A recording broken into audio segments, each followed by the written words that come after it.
Friends அனைவருக்கும் வணக்கம். Welcome to TNPSC திலகம் 2026. இதுக்கு முன்னாடி யூனிட் 5 ரைடில் class 1 class 2 part 1 class 2 part 2 video பார்க்காம இருந்தீங்கன்னா அதை பார்த்துட்டு கிளாஸ் 2ல் பார்ட் 3 வீடியோவுக்கு வாங்க ஃப்ரெண்ட்ஸ். ஓகே, நம்ம இப்போது யூனிட் 5ல் கிளாஸ் 2ல் பார்ட் 3 வீடியோ தான் பார்க்க போகிறோம். சரிங்களா? School book plus out source எல்லாமே கம்பைனடாக நம்ம கொடுத்துட்ருக்குறோம். சப்ஸ்கிரைப் பண்ணி வச்சுட்டு வாட்ச் பண்ணுங்கள். தேங்க்யூ.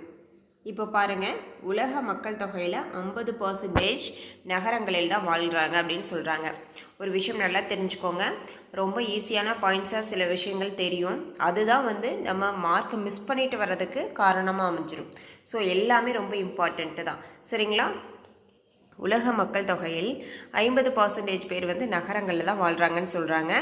ஓகே, தமிழ்நாட்டில் 47% மக்கள் நகரங்களில் வாழ்கிறார்கள். ரொம்ப ரொம்ப ரொம்ப இம்பார்ட்டண்ட்டு. தமிழ்நாட்டில் எத்தனை பர்சன்டேஜ் மக்கள் நகரங்களில் வாழ்கிறார்கள்? 47%. சரி, ஓகே. அடுத்தது, நுகர்வோர் அப்படின்னா யார்? நம்ம தாங்க நுகர்வோர். அதாவது பொருட்களை பயன்படுத்துபவர்கள் நுகர்வோர். சரிங்களா? ஓகே. குடியிருப்புகள்.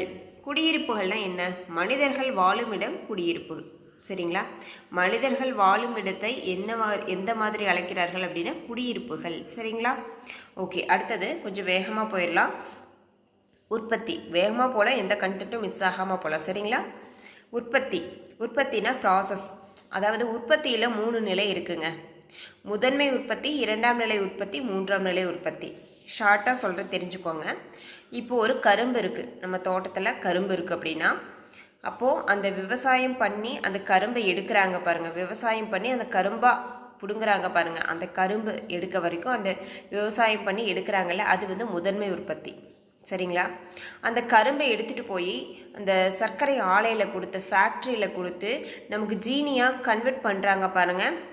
சீனியா, அப்புறம் கரும்பு சக்கரை மண்டவெல்லம், அந்த மாதிரி நீங்கள் ஜீனியாக தான் கன்வெர்ட் பண்ணுறாங்களா அப்படின்னா அதுக்கு தான் சொல்கிறேன். சர்க்கரையை ஃபேக்ட்ரியில் கொடுத்து அதை நம்ம சாப்பிட்ற பொருளாக, நமக்கு தேவையான பொருளாக கன்வெர்ட் பண்ணுறாங்க பாருங்கள். சீனியாக அந்த மாதிரி கன்வெர்ட் பண்ணுறாங்க பாருங்கள். அது 2ஆம் நிலை உற்பத்தி. சரிங்களா? ஓகே. அடுத்தது, அந்த 2ஆம் நிலை உற்பத்தியே எங்கே? அது மேக்ஸிமம் 2ஆம் நிலை உற்பத்தி அப்படின்னா அந்த ஃபேக்ட்ரிஸ் தான் வரும், தொழிற்சாலைகள் தான் வரும். சரிங்களா? ஓகே. அடுத்தது, அதை கொண்டுட்டு போய் விற்பனை கூடத்தில் இருக்குது. சரிங்களா? விற்பனை கூடத்தில் ப்ராசஸ் ஆகிடுது. 2ஆம் நிலை உற்பத்தியிலேயே அது சர்க்கரையாக கன்வெர்ட் ஆகிடுது. அதை கொண்டுட்டு போய் எல்லாம் பேக் பண்ணி விற்பனை கூடத்தில் இருந்து நமக்கு கொண்டுட்டு டெலிவரி பண்ணுறாங்க பாருங்கள். நுகர்வோருக்கு கொடுக்குறாங்கல்ல, ஒரு லாரி மூலமாக வருதில்ல, அது 3ஆம் நிலை உற்பத்தி. சேவையில் வரும். சரிங்களா? இது சேவை. 3ஆம் நிலை உற்பத்தியை என்னவாறு அழைக்கிறார்கள்னா சேவைத்துறைன்னு சொல்கிறாங்க. ஓகேங்களா? ஓகே. 2ஆம் நிலை உற்பத்தியை தொழில்துறைன்னு சொல்லுவாங்க. 3ஆம் நிலை உற்பத்தியை சேவைத்துறைன்னு சொல்லுவாங்க. ஓகேங்களா? நான் ஆல்ரெடி போன டைம் சொல்லியிருப்பேனா, அந்த 3ஆம் நிலை உற்பத்தியில் பேங்க்கு இதெல்லாம் வரும். பேங்க்கு வரும்.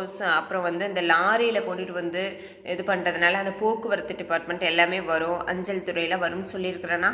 சரி, அப்போ இது புரிஞ்சுதுங்களா? இது ரொம்ப ரொம்ப ரொம்ப இம்பார்ட்டண்ட்டு. முதன்மை உற்பத்தி, 2ஆம் நிலை உற்பத்தி, 3ஆம் நிலை உற்பத்தி. முதன்மை உற்பத்தினா என்ன, 2ஆம் நிலை உற்பத்தினா என்ன, அது என்னவா அழைக்கிறாங்க? தொழில்துறை உற்பத்தின்னு சொல்கிறாங்க. 3ஆம் நிலை உற்பத்தினா நமக்கு அந்த 2ஆம் நிலை உற்பத்திக்கு அடுத்த ப்ராசஸ், அதை கொண்டுட்டு போய் ஒரு லாரி மூலமாக கொண்டுட்டு போகிறது, அதை நம்ம மக்களுக்கு டிஸ்ட்ரிபியூட் பண்ணுறது, அதெல்லாம் சேவைத்துறையில் வரும். சரிங்களா? புரிஞ்சுதுங்களா? ஓகே, கண்டிப்பாக நோட்ஸ் எடுத்துக்கோங்க. சரிங்களா? இதெல்லாம் சாதாரணமாக தெரியும். நமக்கு எக்ஸாம் அப்போது இதில் என்னென்னே புரியாது. சரிங்களா? ஓகே. அடுத்தது பாருங்கள், சேவைத்துறை நிறுவனங்கள். அந்த 3ஆம் நிலை உற்பத்தி சொன்னால் பாருங்கள், சேவைத்துறையில் வரும்னு சொன்னோம்ல, அதோடைய நிறுவனங்கள் என்ன அப்படின்னு பார்த்தீங்கன்னா, விற்பனை கூடங்கள், கடைகள், பேங்க்கு, வங்கிகள், காப்பீடு நிறுவனங்கள், இது எல்லாமே சேவைத்துறையில் தான் வரும். சரிங்களா? ஓகே. சேவைத்துறைனா என்ன? நமக்கு தேவையான சர்வீஸ் எல்லாம் எங்கே கிடைக்குது? பேங்க்கில். அடுத்தது விற்பனை கூடங்கள். ஆமாம், அவங்க கடையில் நமக்கு அது ஒரு சேவை. சரிங்களா? அவங்க பொருளை வாங்கி கொண்டு வச்சு அதை நமக்கு தேவையானப்போ அதை நமக்கு விற்கிறாங்க. ஓகே. அது கடைக்காரங்க இல்லைன்னா நம்ம என்ன பண்ண முடியும்? அப்போ அது சேவைத்துறை. சரிங்களா? காப்பீடு நிறுவனங்கள் எல்லாமே சேவைத்துறை. அது நமக்கு சேவைத்துறை சொல்லவா வேணும்? சேவைத்துறை நிறுவனங்களில் எதெல்லாம் வரும்? விற்பனை கூடங்கள் வரும், வங்கிகள் வரும், காப்பீடு நிறுவனங்கள் வரும், அஞ்சல் போஸ்டல், அதெல்லாம் எல்லாமே வந்து நமக்கு சேவைத்துறை நிறுவனங்களில் தான் வரும். சரிங்களா? அடுத்தது இந்த பாயிண்ட் வந்து ரொம்ப நல்லா அண்டர்ஸ்டாண்ட் பண்ணிக்கோங்க. முதன்மை உற்பத்தினா நம்ம வந்து விவசாயம் பண்ணி ஒரு கரும்பை எடுக்கிறது. இரண்டாம் நிலை உற்பத்தினா அதை கொண்டு போய் சர்க்கரை ஆலையில் ஃபேக்ட்ரியில் கொடுத்து ப்ராசஸ் பண்ணுறது. மூன்றாம் நிலை உற்பத்தினா அதுக்கு வந்து லாரி மூலமாக எடுத்துகிட்டு வர்றது, கடையில் வந்து சர்வீஸ் கொடுக்கறது, அந்த மாதிரிலாம் மூன்றாம் நிலை உற்பத்தியில் வரும். சரிங்களா? ஓகே, கொஞ்சம் வேகமாக போகிற மாதிரி இருக்காது, ஓரளவுக்கு உங்களுக்கு புரிஞ்சிடும். அப்புறம் தான் நான் போவேன். கொஞ்சம் வேகமாக போனாலும் ரிப்பீட்டாக வீடியோ போட்டு கேட்டுக்கோங்க, வேகமாக போகுது அப்படின்னு சொல்லி நினைக்கிறவங்களுக்கு. சரி, ஓகே. உற்பத்தி அப்படின்னா என்ன அப்படின்னா மூலப்பொருள்களை மாற்றி அமைத்து நம் பயன்பாட்டிற்கு ஏற்றவாறு முழுமையாக்கும் ஒரு செயல். இது ரொம்ப இம்பார்ட்டண்ட். உற்பத்தினா என்ன? மூலப்பொருள் இருக்குது, அது அப்படின்னா அதை அப்படியே மாற்றி அமைச்சு நமக்கு பயன்பாட்டுக்கு ஏற்ற மாதிரி கன்வெர்ட் பண்ணி கொடுக்கறது தான் உற்பத்தின்னு சொல்கிறாங்க. அதைத்தான் நான் சொன்னேன். இப்போது நமக்கு கரும்பாக இருந்துச்சு அப்படின்னா நம்ம கூட காஃபியில் போட முடியுமா? அப்போ அதை ப்ராசஸ் பண்ணணும், சர்க்கரை ஆலையில் கொடுத்து அந்த ப்ராசஸ் பண்ணி சர்க்கரையை கன்வெர்ட் ஆகுது பாருங்கள், அதுதான் உற்பத்தின்னு சொல்கிறாங்க. ஓகேங்களா? உற்பத்தியில் 3 நிலை இருக்குது. முதன்மை உற்பத்தி, இரண்டாம் நிலை உற்பத்தி, மூன்றாம் நிலை உற்பத்தின்னு இருக்குது. அந்த உற்பத்தி அப்படிங்கிறது எந்த இடத்துல மெயினாக ஃபோக்கஸ் பண்ணுறாங்க அப்படின்னா அந்த இரண்டாம் நிலையை தான் ஃபோக்கஸ் பண்ணுவாங்க.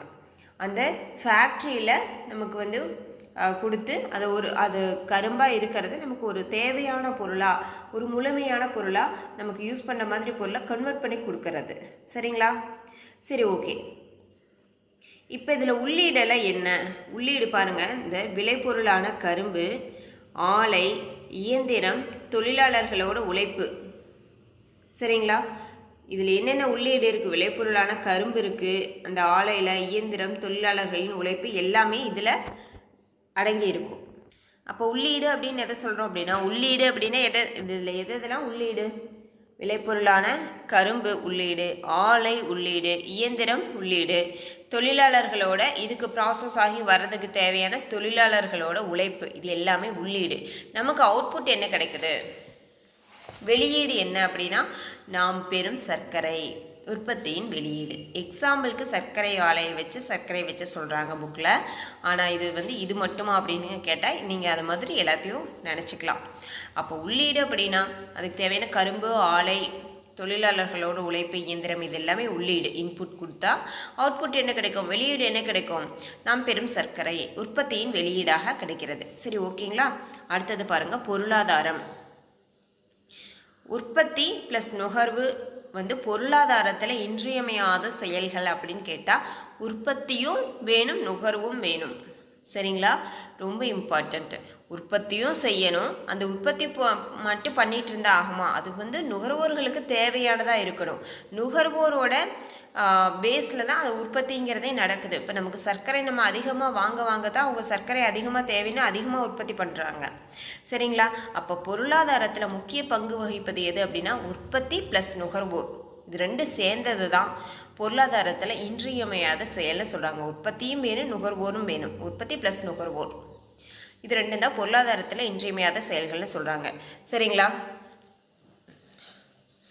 அடுத்தது பாருங்க, இப்போ உற்பத்தி ப்ளஸ் நுகர்வு அப்படிங்கிறது வந்து பொருளாதாரத்தில் இன்றியமையாத செயல்கள் அப்படின்னு பார்த்தோம். ஓகே, உற்பத்தியாளர் ப்ளஸ் நுகர்வோர் இன்றியமையாத நபர்கள். பொருளாதாரத்தை பொறுத்த வரைக்கும் இன்றியமையாத செயல்கள் அப்படின்னா உற்பத்தி ப்ளஸ் நுகர்வு. சரிங்களா? அதே மாதிரி பொருளாதாரத்தை பொறுத்த வரைக்கும் இன்றியமையாத நபர்கள் அப்படின்னா உற்பத்தியாளர் ப்ளஸ் நுகர்வோர். புரிஞ்சுதுங்களா? நபர்கள் வரும்போது உற்பத்தியாளர் ப்ளஸ் நுகர்வோர். Okay, super. நெக்ஸ்ட் பாருங்க, அனைவரும் நுகர்வோர் பட் அனைவரும் உற்பத்தியாளர் இல்லை. நமக்கு எக்ஸாம்பிள் இது புரியும் உங்களுக்கு. நம்ம எல்லாமே வந்து வாங்குறவங்க நுகர்வோர், ஆனால் நம்ம உற்பத்தியாளரா கிடையாது. எல்லாருமே வாங்குறவங்க தான், A to Z எல்லாம். இப்போ ஏன் இன்னும் சொல்ல போனால் ஒரு காட்டில் விவசாயம் பண்ணுறாங்க அப்படின்னா அவங்களும் வந்து அவங்களுக்கு தேவையானதை வாங்கிக்கிட்டு தான் இருக்காங்க. சரிங்களா? அப்போது அனைவரும் நுகர்வோர். ஆனால் அனைவரும் உற்பத்தியாளராக கிடையவே கிடையாது.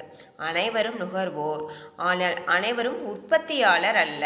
இது ரொம்ப இம்பார்ட்டண்ட். இப்போல்லாம் வந்து நிறைய கூற்று காரணம் கேட்க ஆரம்பிச்சிட்டாங்க. அதில் இந்த மாதிரி கண்டென்ட்ஸ் எல்லாம் நிறையவே இடம்பெறுது. சரிங்களா? ஓகே, பாருங்கள். சரி, பாருங்க, உற்பத்தியாளர்கள் அப்படிங்கிறத வந்து அதுதான் நான் சொன்னேன் பாருங்க. அது உற்பத்தியாளர்கள் அப்படிங்கும்போது எந்த இடத்துல வரும் அப்படின்னா ஃபுல் ஃபோக்கஸாக வந்து அந்த தொழில்துறை 2ஆம் நிலை தான் ஃபோக்கஸ் பண்ணுவாங்க. 2ஆம் நிலை தொழில்துறை, தொழிற்சாலை இருக்குது பாருங்க, அதுதான் சொல்லுவாங்க. அதுதான் பாருங்க, உற்பத்தி அப்படின்னா நுகர்வோரின் பயன்பாட்டிற்காக மூலப்பொருள் ப்ளஸ் மூலப்பொருள் அல்லாதவைகளை ஒன்றிணைத்து ஒரு பொருளை உருவாக்கும் செயல் உற்பத்தி. உற்பத்தி அப்படின்னா என்ன? அதாவது நுகர்வோரோட பயன்பாட்டுக்காக மூலப்பொருள் ப்ளஸ் மூலப்பொருள் அல்லாதவற்றை ஒன்றிணைத்து ஒரு பொருளாக உருவாக்குற செயல் தான் வந்து உற்பத்தின்னு சொல்கிறாங்க. இதுக்கு டெஃபினேஷன் வந்து நல்லா நோட் பண்ணிக்கோங்க. உற்பத்தினா என்ன? இப்போது நம்ம சர்க்கரையை பண்ணுறாங்கன்னு சொல்கிறோம். சர்க்கரைக்கு உள்ள ஒரு சில பொருள்கள், அந்த கரும்பை வந்து அப்படியே வந்து இது பண்ணுனா சர்க்கரை ஆகுமா அப்படின்னா அதுக்கு சில இன்க்ரீடியன்ஸ்லாம் போடுவாங்க. போட்டு அதை ப்ராசஸ் பண்ணி தான் நமக்கு கரும்பை மேக் பண்ணி சர்க்கரையாக மேக் பண்ணி கொடுக்குறாங்க. அப்போது உற்பத்தி அப்படின்னா என்ன? நுகர்வோரின் பயன்பாட்டுக்காக நமக்கு ஜீனியாக வேணும். அங்கே கரும்பை தான் வந்து விவசாயிகள் வந்து ஃபேக்ட்ரியில் கூட கரும்பை தான் கொடுக்குறாங்க. நமக்கான ஜீனியாக வேணும் அப்படின்னா அந்த மூலப்பொருள், அந்த கரும்பு ப்ளஸ் மூலப்பொருள் அல்லாதவைகள் ஏதாவது ஒரு சில இன்க்ரீடியன்ட்ஸ் உள்ளே யூஸ் பண்ணுவாங்க. அதை எல்லாம் ஒன்றிணைச்சு போட்டு நமக்கு வந்து ஒரு பொருளாக உருவாக்கி தராங்க. அதை தான் வந்து உற்பத்தின்னு சொல்கிறாங்க. புரிஞ்சுதுங்களா? ஓகே, நமக்கு ஜீனி தேவை. விவசாயி வந்து கரும்பை கொண்டுட்டு போய் ஃபேக்ட்ரியில் கொடுக்குறாரு. அப்போது அந்த ஃபேக்ட்ரியில் என்ன பண்ணுவாங்க? மூலப்பொருள் என்னது?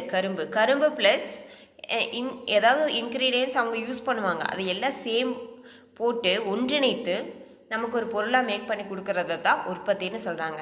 அதனால தான் நான் ஃபஸ்ட்லேருந்து சொல்கிறேன், உற்பத்தி அப்படிங்கிறத மெயினாக ஃபோக்கஸ் பண்ணுறது எந்த இடத்துல சொல்லுவாங்கன்னா அந்த 2ஆம் நிலை தொழில்துறையில் தான் சொல்லுவாங்க. சரிங்களா? அடுத்தது பாருங்கள். ஆமாம், உற்பத்தி அப்படிங்கிறது நம்ம படித்தோம். அதே மாதிரி சிறந்த சேவை ப்ளஸ் மதிப்பு அளிப்பது வந்து உற்பத்தி தான். ஆமாம், இப்போ கரும்பு அப்படின்னா கரும்புன்னு பார்க்குறதுக்கு நல்லாயிருக்கும், பொங்கலப்போ சாப்பிட்லாம். அதை போய் ஒவ்வொரு நேரம் டீ காஃபியில் போட முடியுமா? ஒரு பொங்கலில் வந்து வெல்லத்தை போட முடியுமா? எப்படி போட முடியும்? அங்கே வந்து சிறந்த சேவை அந்த இடத்துல வந்து அதுக்கு தகுந்த மாதிரி ப்ராசஸ் கொடுத்து அதை ஒரு பொருளாக உருவாக்கி கொடுக்கும்போது தான் அதுக்கு வந்து மதிப்பு கிடைக்குது. சரிங்களா? அப்போ சிறந்த சேவை, ஃபோன் கொஞ்சம் எரர் ஆகிடுச்சு, அதனால தான். ஓகே, இப்போ சிறந்த சேவை ப்ளஸ் மதிப்பு அளிப்பது எங்கே அப்படின்னா உற்பத்தியில். ஆமாம், ஒரு ஜீனியாக வந்து நமக்கு பார்த்தோன்னா பிடிக்குது அப்படின்னா அந்த சிறந்த சேவை ப்ளஸ் மதிப்பு சேர்ந்தது தான் உற்பத்தின்னு சொல்கிறாங்க. ஓகே, அது வந்து மதிப்பு அதுக்கு அதிகமாகுது இல்லையா? இப்போ சிறந்த சேவை ப்ளஸ் மதிப்பு உற்பத்தி. ஓகே, அடுத்தது பாருங்கள், பயன்பாட்டின் வகைகள் ரொம்ப முக்கியமானது. வடிவ பயன்பாட்டில் வகைகள் என்னென்ன இருக்குது, அது எக்ஸாம்பிள் என்ன அப்படிங்கிறது தெரிஞ்சுக்கோங்க. சரிங்களா? பயன்பாட்டின் வகைகள் அப்படின்னு பார்த்தீங்கன்னா வடிவ பயன்பாடு. இப்போது விளைபொருளான பருத்தியை வந்து ஆடையாக மாற்றுறது தான் வந்து வடிவ பயன்பாடு. இப்போ பருத்தி பஞ்சாக இருக்குது, அதை வந்து அப்படியே யூஸ் பண்ண முடியுமா? முடியாது. அதை ஆடையாக கன்வெர்ட் பண்ணணும். அப்போ அதுக்கு தேவையான வடிவம் கொடுக்கணும். ஓகே, அப்போ அதுதான் வந்து வடிவ பயன்பாடு. ஆடையாக மாற்றும் போது அதோடைய தேவை ப்ளஸ் பயன்பாடு வந்து அதிகமாகுது அப்படின்னு சொல்கிறாங்க. அப்போ வடிவ பயன்பாடு வந்து என்னது? ஒரு பருத்தியை அப்படியே இது பண்ணிக்க முடியாது எக்ஸாம்பிளுக்கு. அப்போ ஆடையாக மாத்திரம் இல்லையா, அதுதான் வடிவ பயன்பாடு. அந்த மாதிரி ஆடையாக சேஞ்ச் பண்ணும்போது அதோடைய தேவையும் பயன்பாடும் அதிகமாகுது அப்படின்னு சொல்கிறாங்க. பயன்பாட்டின் வகைகளில் 1வது வந்து வடிவ பயன்பாடு. அதே மாதிரி 2வது பாயிண்ட் பாருங்கள், இடப்பயன்பாடு. சரிங்களா? அதாவது ஓரிடத்துலேருந்து மற்றொரு இடத்துக்கு எடுத்துகிட்டு போகிறது. இப்போ எக்ஸாம்பிளுக்கு பாருங்கள், விளைபொருளான அரிசி வந்து தமிழ்நாட்டில் அதிகமாக இருக்குது அப்படிங்கிறப்ப அதை வந்து கேரளாவுக்கு கொண்டுட்டு போகும்போது அதோடைய தேவையும் பயன்பாடும் அங்கே அதிகமாக இருக்குது. ஓகே, ஃபஸ்ட்டு என்ன பார்த்தா பயன்பாட்டின் வகைகளில் வடிவ பயன்பாடு பார்த்தோம். ரெண்டாவது இடப்பயன்பாடு. இடப்பயன்பாடுன்னா என்ன? ஒரு இடத்துலேருந்து மற்றொரு இடத்துக்கு எடுத்துகிட்டு போகும்போது அதோடைய தேவையும் பயன்பாடு அதிகமாகுது. எக்ஸாம்பிளுக்கு தமிழ்நாட்டிலேருந்து அரிசியை கேரளாவுக்கு எடுத்துகிட்டு போகிறது, அந்த மாதிரி சொல்கிறாங்க. ஓகே, அடுத்தது பாருங்கள், கால பயன்பாடு ரொம்ப இம்பார்ட்டண்ட்டு. ஏன்னா எதிர்கால தேவைக்காக நம்ம சேமித்து வைக்கிறோம் இல்லையா, அதுதான் கால பயன்பாடு. இப்போ வந்து நமக்கு அரிசி விளைஞ்சிருக்கு, இந்த மாதம் வந்து அரிசி நமக்கு இருக்குது அப்படின்னா அந்த அரிசி இப்போவே எல்லாம் யூஸ் பண்ணி தீர்த்துட்டோம் அப்படின்னா எதிர்காலத்துக்கு நம்ம எங்கே போகிறது? நம்ம தேவைப்படும் போது எங்கே போகிறது? அப்போ எதிர்கால தேவைக்காக சேமித்து வச்சுருக்கோம் இல்லையா, அதுதான் வந்து கால பயன்பாடு. ஆமாம், இப்போது அந்த அரிசி, நெல், கோதுமை இது எல்லாத்தையும் அந்த நுகர்வோர்களால் இயர் ஃபுல்லாக யூஸ் பண்ணுற மாதிரி சேமித்து வைக்கிறாங்க இல்லையா, அதுதான் வந்து கால பயன்பாடு. அவங்க வந்து இன்னும் இந்த இயர் இப்போது ஜான்வரியில் அரிசி வாங்கினா அந்த இயர் ஃபுல்லாக வேணும் அப்படின்னு சொல்லிட்டு சேமித்து வைக்கிறாங்க. ஃப்யூச்சரில் வேணும்னு சேமித்து வைக்கிறாங்க. அதெல்லாம் வந்து இருக்குது பாருங்கள், அதெல்லாம் வந்து என்னது? கால பயன்பாடு. அப்போ பயன்பாட்டின் வகைகள் அப்படின்னா வடிவ பயன்பாடு, இடப்பயன்பாடு, கால பயன்பாடு. வடிவ பயன்பாடுக்கு எக்ஸாம்பிள் வந்து ஆடை சொன்னோம். இடப்பயன்பாடுக்கு எக்ஸாம்பிள் வந்து என்ன சொன்னோம்? ஒரு இடத்துலேருந்து இன்னொரு இடத்துக்கு, தமிழ்நாட்டிலேருந்து கேரளாவுக்கு அரிசி எடுத்துகிட்டு போகிறது சொன்னோம்.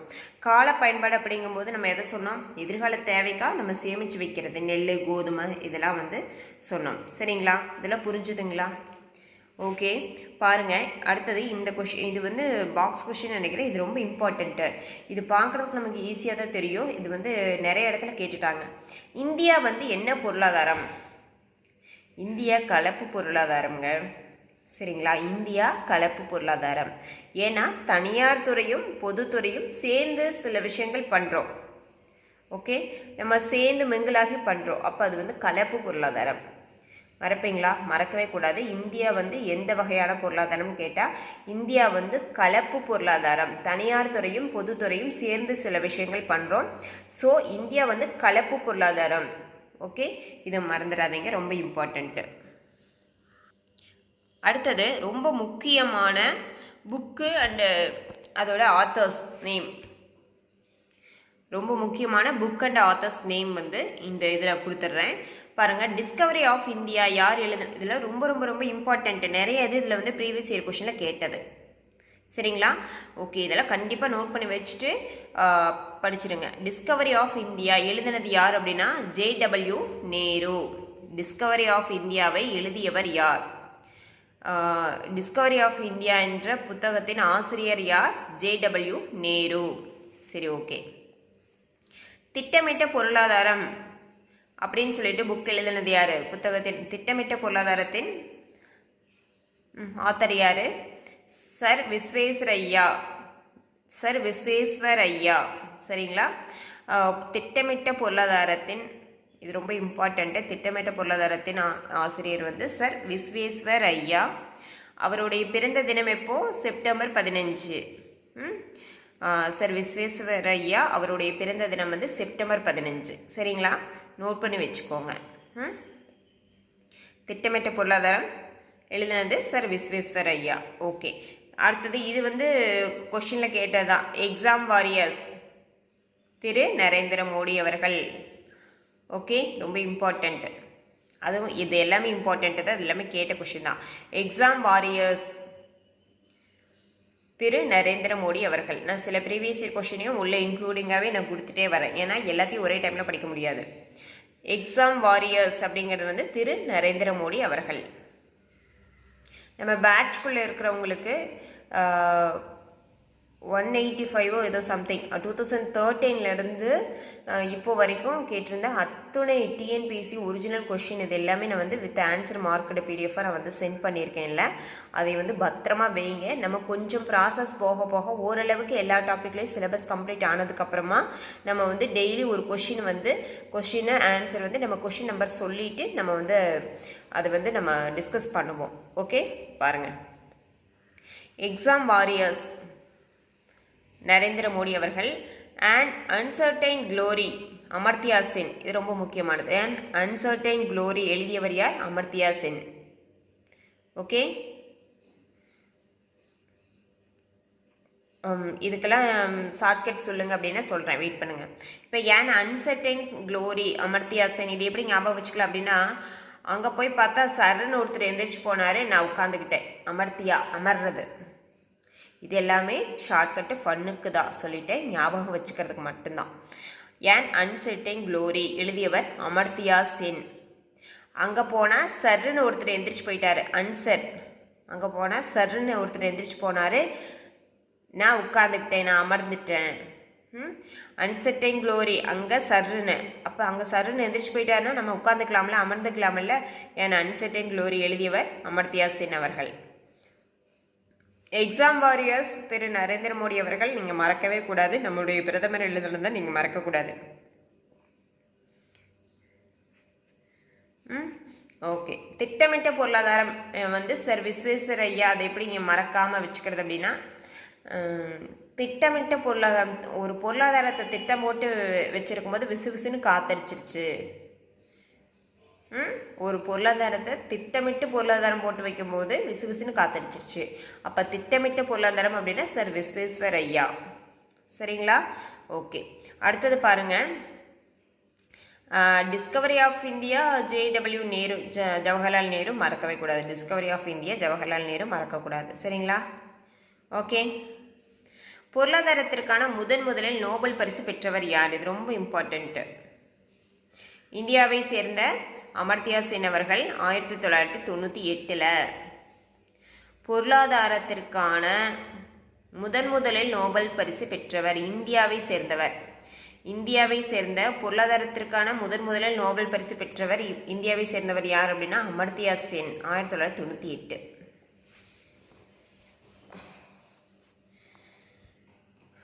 புரிஞ்சுதுங்களா? பொருளாதாரத்திற்காக முதலில் நோபல் பரிசு பெற்றவர் வந்து இந்தியாவை சேர்ந்த அமர்த்தியா சென். எந்த வருஷம்னா 1998, மறந்துடாதீங்க.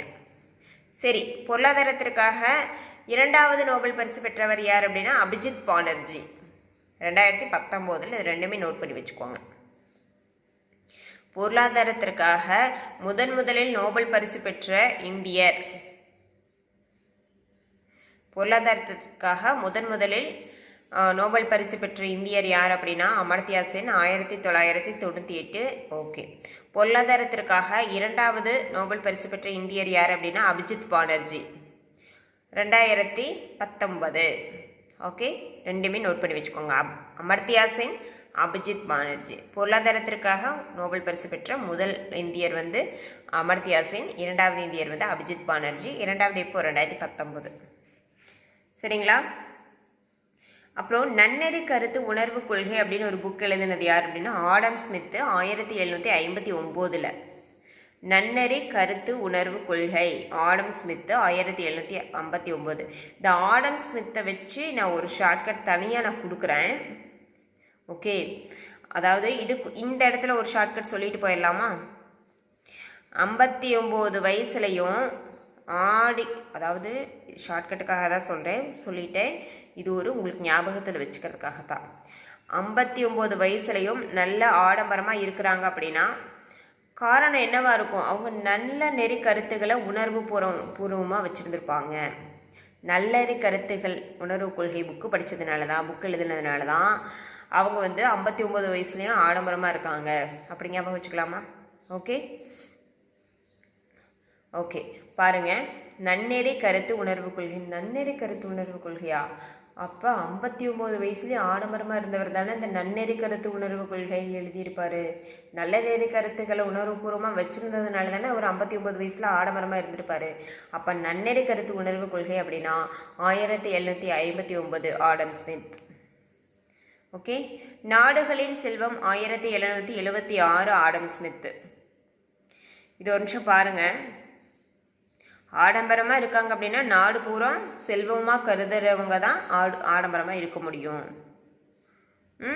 அப்போது 1776 அப்படின்னா என்னென்னா 76 வயசில் ஆடம்பரமாக இருக்காங்கன்னா நாடு பூரா அவங்க செல்வம் ஆயிடுச்சு. எல்லாமே ஷார்ட்கட்டுக்காக மட்டுமே தான், வேறு எந்த காரணமும் இல்லை.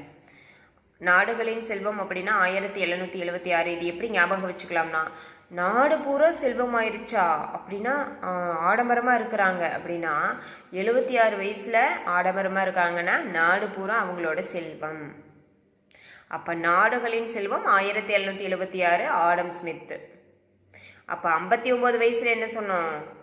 ஆடம்பரமாக இருக்காங்கன்னா அவங்க வந்து நல்ல நெறி கருத்துக்களை உணர்வுபூர்வமாக வச்சுருந்துருப்பாங்க. 1789 ஆடம் ஸ்மித்னா நன்னெறி கருத்து உணர்வு கொள்கை.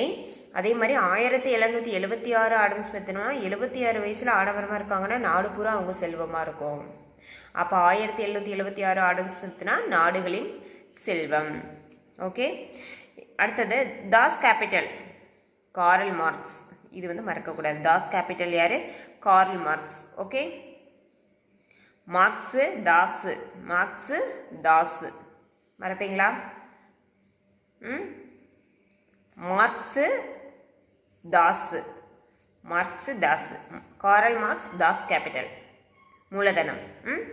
காரல் மார்க்ஸ் தாஸ் கேபிட்டல் மூலதனம். சரிங்களா? தாஸ் கேபிட்டல்னா மூலதனம், காரல் மார்க்ஸ்னா தாஸ் கேபிட்டல். ஓகே, பணம் மட்டுமே பணத்தின் தேவையை சந்திக்கும் அப்படின்னு சொன்னது யாரு? வாக்கர். பணம் மட்டுமே பணத்தின் தேவையை சந்திக்கும் அப்படின்னு சொன்னது யாருன்னா வாக்கர். இது எப்படி ஞாபகம் வச்சுக்கலாம்னா, ஒருத்தர் வாக் பண்ணி போயிட்டுருக்காரு.